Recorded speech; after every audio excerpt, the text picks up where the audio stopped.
Hello! Welcome to Raman educational.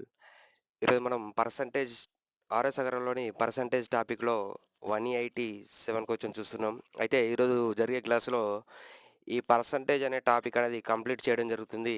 Next క్లాస్‌లో నిష్పత్తి మరియు అనుపాతము, ఆర్‌ఎస్ అగర్వాల్‌లోని నిష్పత్తి అనుపాతము అనే చాప్టర్ ఎక్స్‌ప్లనేషన్ చేయడం జరుగుతుంది తెలుగులో.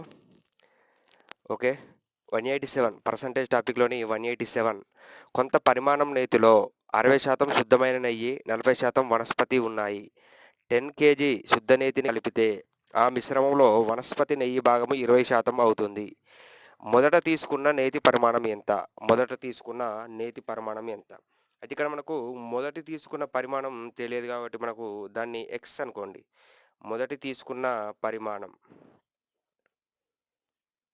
మొదట తీసుకున్న పరిమాణం ఎక్స్ అనుకుంటే మనకు ఈ ఎక్స్‌లో శుద్ధమైన నెయ్యి ఏ విధంగా ఉంది? 60% శుద్ధమైన నెయ్యి ఉంది. అందులో 40% అనేది వనస్పతి ఉండడం జరిగింది. అయితే 10 కేజీ శుద్ధ నేతిని కలిపితే 10 కేజీ శుద్ధ నేతిని కలిపితే ఇక్కడ మొత్తం పరిమాణంలో 60% శుద్ధమైన నెయ్యి, అలాగే 40% వనస్పతి ఉంది కాబట్టి 10% కేజీ శుద్ధ నేతిని కలిపితే ఆ మిశ్రమంలో వనస్పతి నెయ్యి భాగం 20%గా అవుతుంది. వనస్పతి నెయ్యి భాగం అనేది మనకు తెలియదు కాబట్టి దాన్ని ఫస్ట్ మనకు 40% అంటే 40/100, 0 పోతే 2 రెండ్ల 2 ఐదుల ఈక్వల్ టు ఎక్స్ అనుకుంటే 2x/5 అవుతుంది. అయితే ఎంత వనస్పతి నెయ్యి భాగం? 10%. 10 కేజీ నేతిని కలిపాడు కాబట్టి ఇక్కడ మనకు 2/x, x ప్లస్ 10 అంటే 10 కేజీల నేతిని కలిపాడు. అప్పుడేమైతుంది? 20 కేజీ వనస్పతి భాగం ఏమవుతుంది? 20 కేజీలు అవుతుంది. సారీ 20% అవుతుంది. అంటే 20/100. 20/100. 20 ఎక్కం 25ల. ఓకే. 5, 5 క్యాన్సెల్ అయితే మనకు 2x. 2x ఇలానే ఉంటదిక్కడ. ఈ బై ఇటు ఈక్వల్ టు అవతలకి పోతే x ప్లస్ 10 అవుతుంది. ఇక్కడ మళ్ళీ మనకు 2x ఈక్వల్ టు అవతల x ఇటు ఇవతలకి తీసుకెళ్తే minus equal to 10. Okay. 2x minus x equal to x equal to 10 అనేది మొదట తీసుకున్న నేతి పరిమాణం అనేది మనకు x ఈక్వల్ టు 10 రావడం జరిగింది. ఓకే. Next 188 question. ఆర్ఎస్ అగర్వాల్‌లోని 188. ఒక ద్రవంతో నింపిన జాడీ బరువులో 25% బరువు జాడీదే. కొంత ద్రవాన్ని తీసివేస్తే దానిలో మిగిలిన ద్రవం కలిసి మొదటి బరువులో 50%గా ఉన్నది. అయినా ద్రవంలోని ఎంత భాగము తీసివేయబడింది? ద్రవంలోని ఎంత భాగము తీసివేయబడింది? మనకు జాడీ బరువు తెలియదు కాబట్టి 100 అనుకోండి. 100 అనుకుంటే ద్రవంతో నింపిన జాడీ బరువు 100 అనుకుంటే ఇందులో జాడీ బరువు ఎంతుంది? 25% ఉంది. ఓకే. అయితే ద్రవం ఎంతుంటది? 75 ఉంటది. మిగిలిన ద్రవం ఎంతో తెలీదు కాబట్టి, ఆ మిగిలిన ద్రవాన్ని తీసివేస్తన్నాడు కాబట్టి -xగా రాసుకోండి. ఓకే. ఇక్కడ మనకు 25% జాడీ బరువు. 25% జాడీ బరువు కొంత ద్రవాన్ని తీసివేస్తే దానిలో మిగిలిన ద్రవము. జాడీ మరియు దానిలో యొక్క మిగిలిన ద్రవం ఎంత?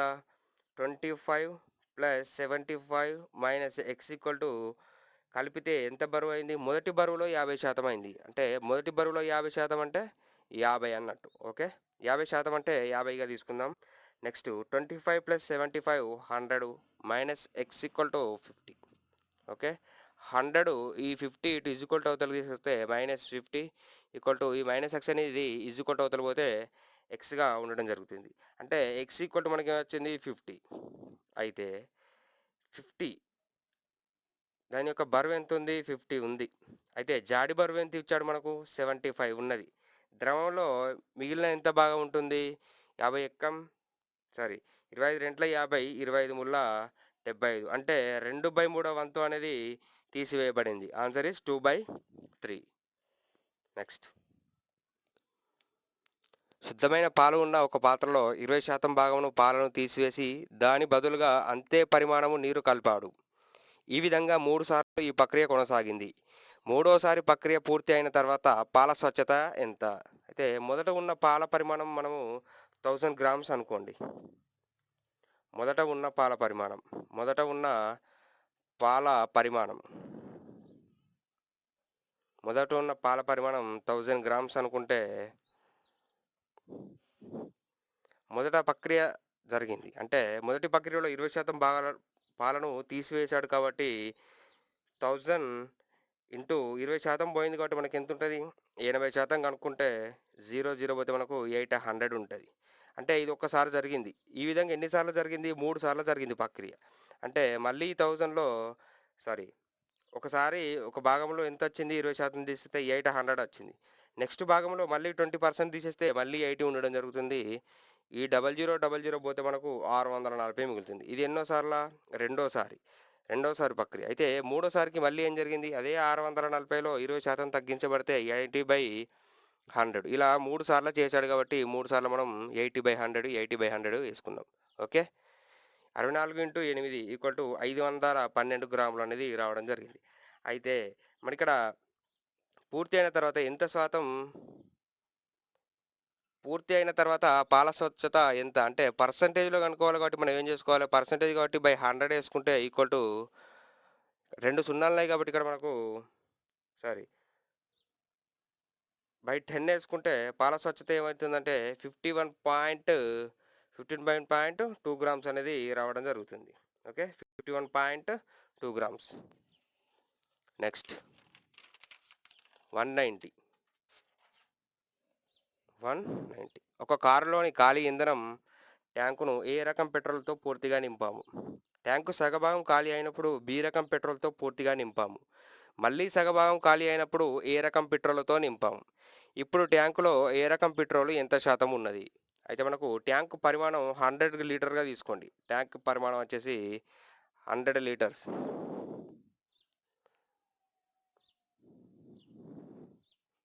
100 లీటర్స్‌కి అనుకుంటే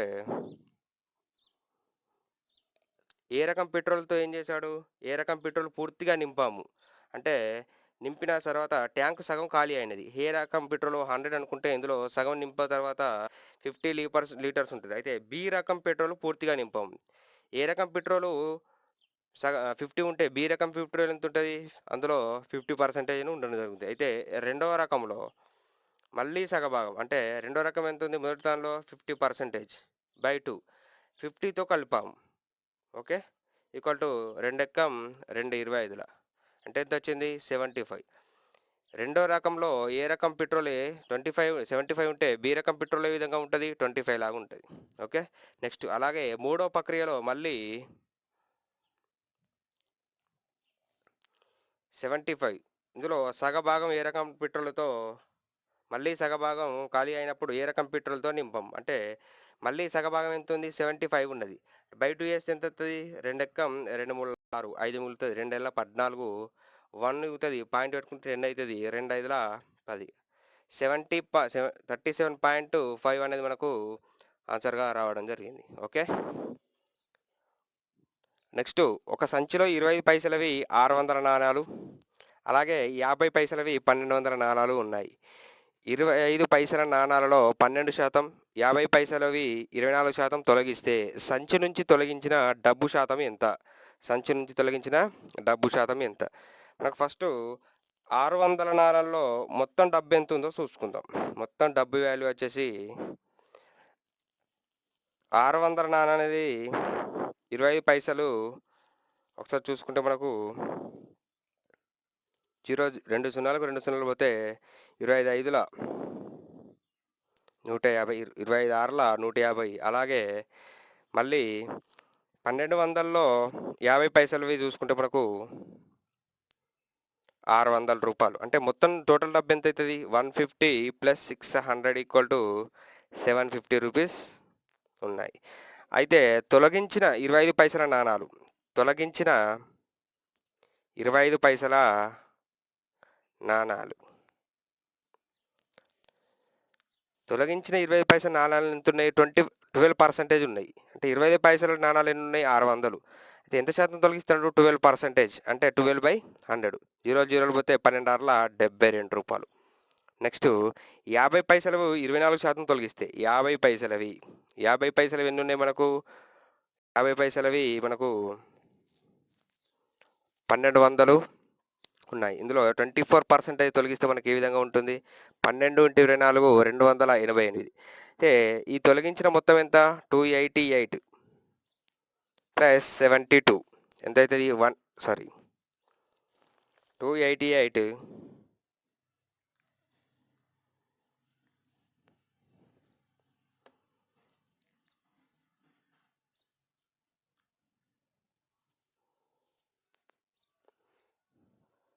నెక్స్ట్ మరి ఇక్కడ తొలగించిన డబ్బు చూడండి ఒకసారి. తొలగించిన డబ్బు పర్సంటేజ్ ఉంది కాబట్టి ఇప్పుడు దీన్ని డబ్బులోకి మార్చుకుంటే 72 రూపీస్ 25 పైసలు ఏ విధంగా ఉన్నాయి? 25/40 సారీ 100. 25 ఎక్కం 25 నల్ల 4 ఎక్కం 4 ముళ్ళ 432. ఓకే. నెక్స్ట్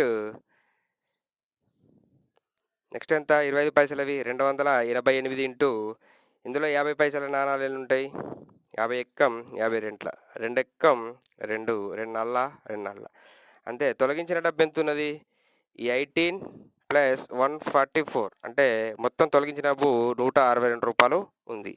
అయితే డబ్బు శాతం అడిగాడు కాబట్టి కావాల్సిన శాతము వచ్చిన డబ్బు తొలగించిన డబ్బు ఇంటూ టోటల్ డబ్బు 750 ఇంటూ 100. 0 పోతే మనకు నెక్స్ట్ 5 రెంట్ల 10 5 ఎక్కం 5 35 ఈక్వల్ టు డైరెక్ట్గా మనకు 21.6%గా తొలగించిన డబ్బు శాతం అనేది రావడం జరుగుతుంది. 21.6.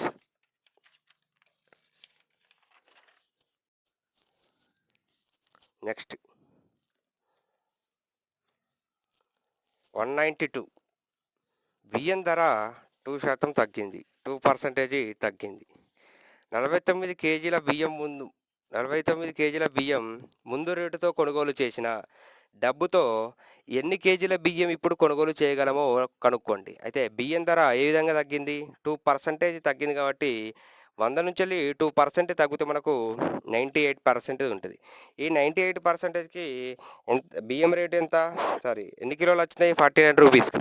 అంటే 100కు ఎంత కనుక్కుంటే మనకు 100 ఇంటూ 49/98. 49 ఎక్కం 49 రెంట్ల 2 ఎక్కం 250. ఓకే. Answer is 50.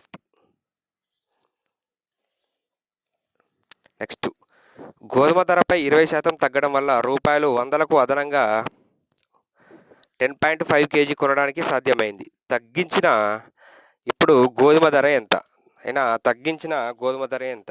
అయితే 20% తగ్గ వల్ల ఎన్ని కేజీలు కొనడానికి సాధ్యమైంది? అతనికి 21% తగ్గించడం వల్ల 10.5 కేజీస్ కొనడానికి అతనికి సాధ్యమైంది. ఓకే. అయినా 100% కనుక్కుంటే మనకు 100 ఇంటూ 105/21. ఇక్కడ పాయింట్ ఉంది కాబట్టి పాయింట్ పోతే ఒకటి ఇక్కడ మనకు 0 రావడం జరుగుతుంది. ఓకే. 3 ఏళ్ళు 21 3 ముళ్ళ 9 3 5ల 15. 0 పోతే 7 ఎక్కం 7 7 5ల 15 7 5ల 35. 5 ఇంటూ 10 50 కేజీస్. 50 కేజీస్ అనేది మనకు గోధుమ ధరగా నిర్ణయించడం జరిగింది. ఓకే. నెక్స్ట్ 194కి వచ్చిన స్థితి 30% ధర పెరగడం వల్ల 7.50కి 7.80కు 3 గుడ్లు తక్కువ వచ్చాయి. డజన్ గుడ్లకు ఇప్పటి రేటు ఎంత? డజన్ గుడ్లకు 30 ఇప్పుడు రేటు ఎంత? మనకు 30% పెరగడం వల్ల 30% ధర పెరగడం వల్ల ఎన్ని గుడ్లు తక్కువ వచ్చాయి? అతనికి 30% ధర పెరగడం వల్ల 3 గుడ్లు తక్కువ వచ్చాయి. అయితే మొత్తం విలువ ఒకసారి చూసుకుంటే మనకు 100 ఇంటూ 3/30. 0 పోతే మనకు 3 ఎక్కం పోతే 10 అంటే 10 ఎగ్స్ రావడం జరిగింది. అయితే ఈ 10 ఎగ్స్ వాల్యూ అనేది మనకి ఎంత ఇచ్చాడు? ₹7.80. అయినా డజన్ గుడ్ల ధర ఎంత? అంటే 12 గుడ్ల ధర ఎంత? 12 ఇంటూ 7.8/100 ఇక్కడ మనకి డైరెక్ట్గా 9 ఇక్కడ 12 ఇంటూ 7.8 /100 9.36 అనేది ఆన్సర్ వస్తుంది. నెక్స్ట్ చక్కెర ధర 10% తక్కువ అవడం వల్ల రూపాయలు 279కి శరదు 6.2 కేజీస్ ఎక్కువ కొనగలిగాడు. కేజీ మొదటి రకం తగ్గించిన ధరకు తేడా ఎంత? ఫస్ట్ మనకు రూ. 279లో 10% కనుక చూసుకున్నట్లయితే ఏ విధంగా వస్తుంది? Equal to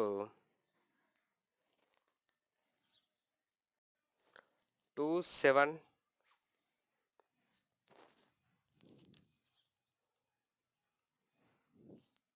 279/10. ఓకే, 0 పోతే దీన్ని ఏ విధంగా రాస్తున్నాం? 27.9. ఇది ఇక్కడ షరదు 6 కేజెస్ అనేది ఎక్కువ కొనగలిగాడు అంటే బై 6.2. 6.2 అంటే 1 పాయింట్ తర్వాత ఒక అంకె తర్వాత పాయింట్ ఉంది, అలాగే ఇక్కడ కూడా ఒక అంకె తర్వాత పాయింట్ ఉంది కాబట్టి క్వెన్సర్ అయితే 279/62. అయితే 10% తగ్గించిన తర్వాత అన్నాడు కాబట్టి 90%కి ఏ విధంగా అవుతుంది? 279/69 అయినా 100కి ఎంత? 100 ఇంటూ 279/62/90 మనకు 0 పోద్ది. నెక్స్ట్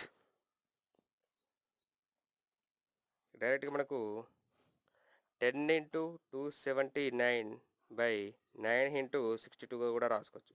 9 3 27, 9 ఎక్కం 9. ఓకే, 31 ఎక్కంలా 31 రెంట్ల ఈక్వల్ టు మనకి ఇక్కడ ఇంకొక పాయింట్ ఉంటుంది కాబట్టి ఇక్కడ ఇంటూ 10 వస్తుంది. ఈ 10 క్యాన్సిల్ పోతే మనకు 1/2 ఈక్వల్ టు 0.5 అనేది మనకు ఆన్సర్గా రావడం జరుగుతుంది. నెక్స్ట్ 196 క్వశ్చన్, చాలా ఇంపార్టెంట్ క్వశ్చన్స్ ఇది. ఒక పరీక్షలో 34% విద్యార్థులు మ్యాథమెటిక్స్లోను 42% ఇంగ్లీష్లోను తప్పారు. 20% మంది విద్యార్థులు 2 సబ్జెక్టులలోనూ తప్పినట్లయితే 2 సబ్జెక్టులు కూడా పాస్ అయిన విద్యార్థుల శాతం ఎంత? 2 సబ్జెక్టులు కూడా పాస్ అయిన విద్యార్థుల శాతం ఎంత? మనకి ఇక్కడ 34% విద్యార్థులు మ్యాథమెటిక్స్లోను 42% ఇంగ్లీష్లోని తప్పారు. అంటే 34 + 42 = 76% అనేది రెండిట్లో తప్పారు. అయితే ఇందులో 20% మంది విద్యార్థులు 2 సబ్జెక్టులో తప్పినారు. అంటే ఆ 20% మంది విద్యార్థులు ఇందులోనే ఉంటారు కాబట్టి -20 తీసేస్తే మనకు 56 రావడం జరుగుతుంది. ఏం శాతం? ఫెయిల్ అయిన వారి శాతం. టోటల్ మెంబర్స్లో 56% ఫెయిల్ అయిన వారు తీస్తే మనకు పాస్ అయిన పర్సంటేజ్ 44గా రావడం జరుగుతుంది. నెక్స్ట్ న్యూస్ పేపరు ఎక్స్ను 40% మంది, న్యూస్ పేపర్ వైను 50% మంది చదువుతారు. 10% మంది రెండింటిని చదివితే రెండింటిలోనూ ఏ పేపర్ను చదవని వారి శాతం ఎంత? ఫస్ట్ మనకు 40% ఎక్స్ పేపర్ను, అలాగే 50% అనేది వై పేపర్ను చదివితే మనకు టోటల్గా 90% అనేది 90% చదవడం జరుగుతుంది. అయితే 10% రెండింటిని చదివితే రెండింటికి చదివిన వారు ఈ 90లోనే ఉంటారు కాబట్టి 10 తీసేస్తే మనకు 80 రావడం జరుగుతుంది. ఓకే, అయితే రెండింటిని చదివేవారు ఎవరు? 80 మంది. రెండింటిలో ఏ పేపర్ చదివిన వారు ఎంతమంది ఉంటారు? మొత్తం టోటల్ 100 అయితే ఇందులో రెండింటిని చదివేవారు 80%, మిగిలిన వాళ్ళు ఎంత ఉంటారు? 20%గా ఉండడం జరుగుతుంది. నెక్స్ట్ 198 క్వశ్చన్, ఒక స్కూల్లోని 450 మంది విద్యార్థులలో 175 మంది క్రికెట్ ఆడుతారు. 50 మంది ఫుట్బాల్, అలాగే క్రికెట్ ఈ రెండింటిని ఆడుతారు. ఫుట్బాల్, క్రికెట్ రెండు ఆడేవారి విద్యార్థుల సంఖ్య ఎంత? ఇక్కడ 50 మంది ఫుట్బాల్ కానీ క్రికెట్ రెండింటిని ఆడరు. టోటల్ పర్సన్లో 50 మంది రెండింటిని ఆడరు కాబట్టి 400 మందిని రెండింటిని ఆడుతారు. ఓకే, అయితే ఇందులో ఫుట్బాల్ మరియు క్రికెట్ ఆడేవారు పర్సన్ ఎంత? 175 మంది క్రికెట్ ఆడుతారు, అలాగే 325 మంది క్రికెట్ ఆడుతారు. సరే, ఇక్కడ 325 మంది. ఓకే, అంటే క్రికెట్ మరియు ఫుట్బాల్ ఆడేవారి సంఖ్య ఎంత? 500 మంది. క్రికెట్ మరియు ఫుట్బాల్ ఆడేవారి సంఖ్య మనకు 500. అయితే స్కూల్లో మనకు 400 మంది ఉండడం జరిగింది. అయితే ఈ రెండింటిని ఆడేవారి సంఖ్య నుంచి టోటల్ విద్యార్థుల సంఖ్య తీసిస్తే మనకు ఆ రెండింటిని ఆడేవారి విద్యార్థుల సంఖ్య రావడం జరుగుతుంది. అంటే 100 మెంబర్స్ అనేటిది ఆ రెండు ఆడే విద్యార్థుల సంఖ్యగా తీసుకుంటారు. అంటే ఫుట్బాల్ మరియు క్రికెట్ ఆడే విద్యార్థుల సంఖ్యగా తీసుకుంటారు. నెక్స్ట్ 199 199. ఒక హోటల్లో 60% మంది శాకాహారాన్ని, 30% మంది మాంసాహారాన్ని, 15% మంది ఈ 2 రకాల ఆహారాన్ని భోజనంలో తీసుకుంటే, 96 మంది ఉన్నప్పుడు వారిలో ఈ రెండిటిలో ఏ రకం భోజనం కూడా చేయని వారు ఎంతమంది? మనకు 60% మంది శాకాహారాన్ని, అలాగే 30% మంది మాంసాహారాన్ని, అలాగే 15% మంది 2 ఆహారాన్ని తింటారు. అంటే 60% equal to plus 30 equal to 90. ఇందులో 2 రకాలు తినేవారు ఎంతమంది? 15% అంటే ఇందులోనే ఉంటారు కాబట్టి తీసేస్తే మనకు 75% వస్తుంది. ఏమి తిననీరు వారు ఎంతమంది ఉంటారు? 100 మైనస్ 75 ఈక్వల్ టు 25. ఓకే. అయితే 96 మంది ఉన్నప్పుడు భోజనంలో తీసుకుంటే 2 రకాల ఆహారాన్ని భోజనంలో తీసుకుంటే 96 మంది ఉన్నప్పుడు అంటే టోటల్ ఎంతమంది ఉన్నారు? 100 ఈక్వల్ టు 96 మంది. ఏ రెండిట్లోనూ ఏ రకం భోజనం కూడా చేయని వారు ఎంతమంది ఉన్నారు? 25. 25 ఈక్వల్ టు ఎంత? అంటే 25 ఇంటూ 96/100. 25 ఎక్కం 25 నల్ల. 4 ఎక్కం 4 2 8, 4 నల్ల 16. అంటే ఎంతమంది ఉంటారు? 24 మెంబర్స్ ఉండడం జరుగుతుంది. నెక్స్ట్ 600 బాలులు ఉన్న హాస్టల్లో ప్రతివాడు హాకీ కానీ ఫుట్బాల్ కానీ 2 కానీ ఆడుతాడు. 75% హాకీ, 45% ఫుట్బాల్ ఆడినట్లయితే 2 ఆడేవారి సంఖ్య ఎంత? మనకు ఒక స్కూల్లో 75% అనేది హాకీ, అలాగే 45% అనేది ఫుట్బాల్ ఆడుతారు. టోటల్ ఎంతమంది? 116%. అయితే ఇందులో ఆడని వారి సంఖ్య ఎంత ఉంటుంది? 100 మైనస్ 116 ఈక్వల్ టు 16% అనేది మనకు 2 ఆడేవారి సంఖ్య 16. అంటే 16కు మనకు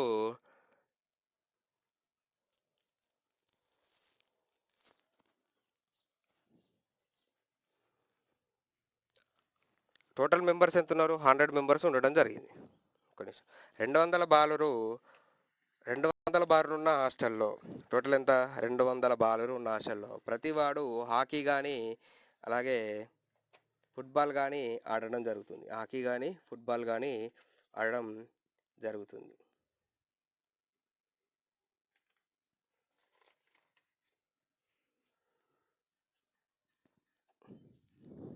హాకీ కానీ ఫుట్బాల్ కానీ ఆడడం జరుగుతుంది. రెండింటి ఆడేవారి సంఖ్య కనుక మనకు 75 ప్లస్ 45 ఈక్వల్ టు 120. అలాగే 2 ఆడేవారి సంఖ్య ఎంత ఉన్నారు? 20% ఉన్నారు. మొత్తం హాస్టల్లో ఉన్న బాలుర సంఖ్య ఎంత? 100%కి 600 అయితే 20కి ఎంత అనేది మనది క్వశ్చన్. 20 ఇంటూ 600/100. ఓకే. 100 ఎక్కం 100 అల్ల 6 ఇంటూ 20 120 అనేది మనకు ఆన్సర్. ఓకే. నెక్స్ట్ 201.